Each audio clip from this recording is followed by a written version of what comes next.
What's up, everybody? This your man Dre Mac coming to you again with another video. But this particular video, I'm going straight spoiler, so spoiler alert.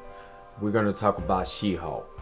But the real question is, are you ready?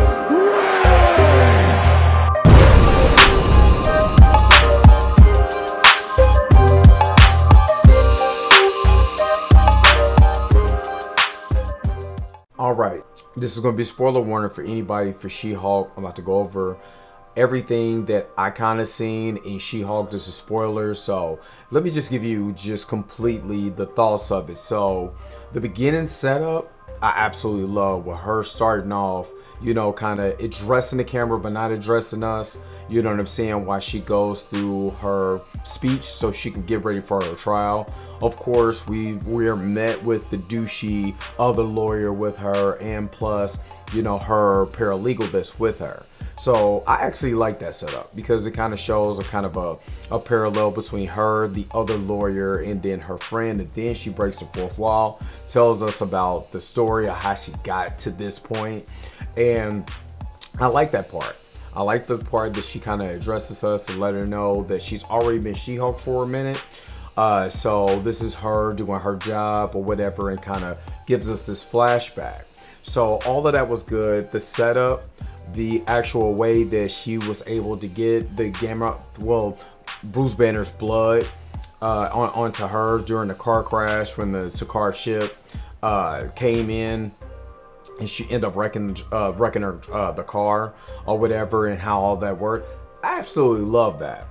Now, this is where I'm probably going to piss some people off, but understand where I'm coming from as far as like a setup wise. Because again, we're being introduced to this character. So there's some things that I kind of didn't like, and I'm going to tell you. So the whole setup after she becomes She-Hulk and she meets the guys at the bar. First of all, before she meets the guys at the bar, she goes into the bar in the bathroom and she meets the four women. And no, it's like literally stereotype woman, stereotype woman, stereotype woman.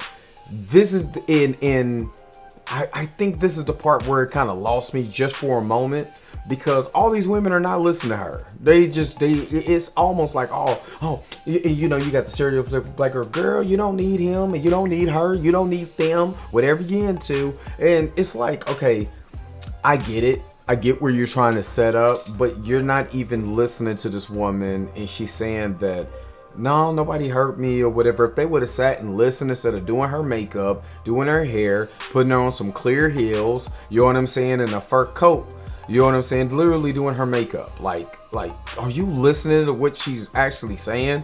Or is this kind of like what she's just the theme or the comedic part? I didn't know if it was comedy. I didn't know if it was commentary. I didn't know what it was. And it kind of like, I was like, yeah, it's just, to me, it was like, let's put four stereotypical women in this particular scenario, since it's ladies night. It's not enough ladies in here. And let's go ahead and ignore actually what's really going on, because if they would have listened, you know what I'm saying, they probably would have got a little bit further. But no, let's doll her up. She ain't got to treat, nobody got to treat you like that. This and the other, like, what are you talking about? You have no idea what's going on. I don't even know how I got here. So I didn't like that part. Part number two, and this is just the way it's written. I have nothing against the actors or anything like that. I'm talking about literally the way that it came across on, you know, to the audience. To me, you know, it didn't resonate with me at all, that particular scene, because the way it was written. And then you have the guys who are literally stereotypes of the three guys from the first Spider-Man movie, where you have this guy and the guy approaches her and stuff like that. She says, nah, I'm cool, you know, or whatever. And then all of these dudes turn into three horny Pepe Le Pews. Like, whoa, wait a minute. You know what I mean? And it was like, almost like, okay, you have the stereotypical woman who's not listening to you, and they don't need to treat you like that. You're a strong, independent woman. And then you have the guys who are just complete jerks. Even the third guy. Like, what are you doing?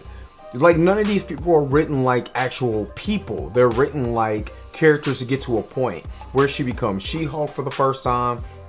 And then literally, you know, it cuts to Bruce, you know what I'm saying, kind of knock her out before she goes into full She-Hulk. After that, it started to become good. Now, this is what I was talking about, the writing. Because in that particular scene, the writing to me is horrible. The writing of those characters to get to that setup. I know it's to get to the setup where, you know, she kind of hulks out and then Bruce has to come get her, but then you have this whole montage of them trying to, you know, get her anger under control. This is the anger. What makes you become a Hulk? This, that, and the other. All of that was good because there's a particular part where she actually, as a human being, discussed how does it feel to be a woman. And when I said in my non-spoiler review about the feminism, I don't want a big trope or a big focal point to be about feminism. I want it to be, what's the duality of a person like of Jennifer Walters in She-Hulk? Where do these two intertwine? You know what I mean? Where is the conflict being Jennifer Walters and being She-Hulk? You know what I mean? And I would have said this about Falcon and the Winter Soldier if it was just about race. If it was just about a racial issue and stuff like that, and it wasn't actually about people and what it really means to be a particular person. So I'm trying to figure out what it really means to be Jennifer Walters, or what does it really mean to be She-Hulk. And of course, we're just in episode 1, so I'm going to get there. But hopefully they don't use like this whole feminism trope as a way to push a narrative, because you don't have to do that. And the good thing is that, like I said, with the writing, when she talked to Bruce about how it felt to be a woman and how it feels to be angry all the time, you don't know what this is going to go on, if that's going on, it was absolutely perfect, because then I can actually see in the acting and the writing that humanly, that's how women feel. All the rest of the stuff, the showing the stereotypical stuff that you see, I didn't like that part. I'm just be honest with you. I didn't like that part. It rubbed me the wrong way. But the rest of it, good. The rest of it was funny. The fight between She-Hulk and Hulk, you know, and I'm okay. This is also what I'm going to bring up. Okay, I know that Jennifer is taking this like a duck to water, but I am not lying. She was getting on my nerves, and I was waiting for her ass to get whooped. And I'm saying this like this. If you go back and watch those scenes, Bruce is trying to explain to her how it felt to be the Incredible Hulk, how it felt to have these two personas in there, and how much of a struggle it's been in the last 10 years. She totally blew this dude off. Like, I don't care. I just want to get back to my life. I don't care. I don't care. I don't care. And he's literally pouring out his heart about what he had to go through. She did not care. It started to get to the point where, like, I want her to get smacked. Like, I hate to feel like that, but I'm like, man, I want somebody to beat her up, because she don't know how to shut up for just a moment and understand where he's coming from. He's trying to protect her. He don't know, and of course we go through the whole thing or whatever, you know, about it's just easy for her to transform and stuff like that. But she was being so arrogant and so condescending to what he was actually trying to explain to her. Kind of didn't. After watching it the second, I'm like, ugh, man, dude, you're being a dick. So all the stuff that he did to her, pushing her off the cliff and all of that, kind of not mad about it.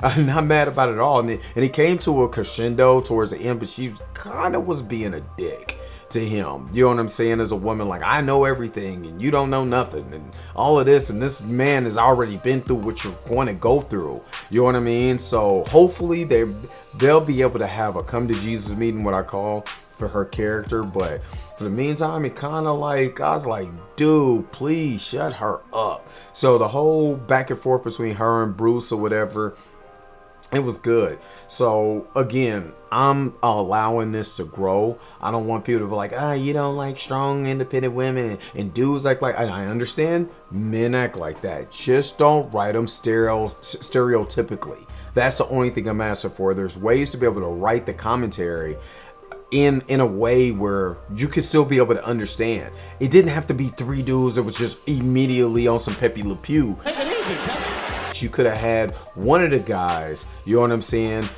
be the one who was a little bit too aggressive. At least it's 2022. One of those dudes would have been like, yo, man, can you chill out just for a second, Pepe? You know what I mean? Or something. But it's just the way it was written. I didn't like it. I still like the performance from everybody. Titania, it still need to be unraveled. But tell me that she did not pull a Scary Movie 2 when she flew through the air with that flying kick. Tell me that's not Scary Movie 2. But anyway, what did you guys think, man? Like, share, and subscribe to the channel. Make sure to put it in the comment section. What did you like about She-Hulk? What did you know, what you didn't? This is the spoiler territory, so you put your spoilers down there. Until next time, I'll holler at you guys later.